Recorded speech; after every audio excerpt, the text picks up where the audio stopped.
V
třídě E16 na 3. místě se umístil Astl Jakub.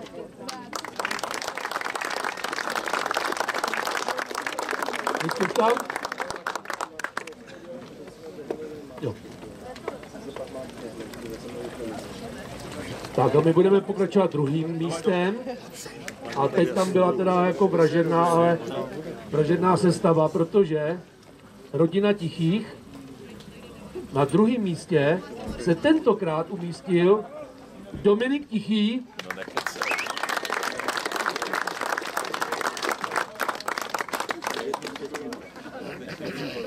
No a na 1. místě se umístil jeho otec, Zdeněk Tichý.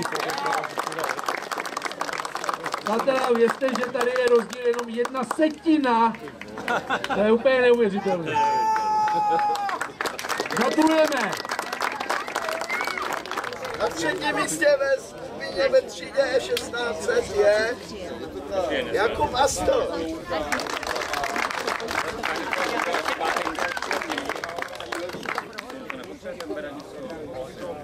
Na 2. místě Zdeněk Tichý.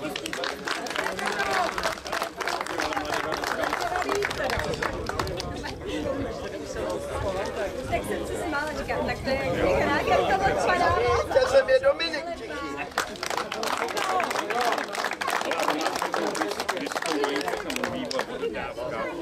Dneska o parní.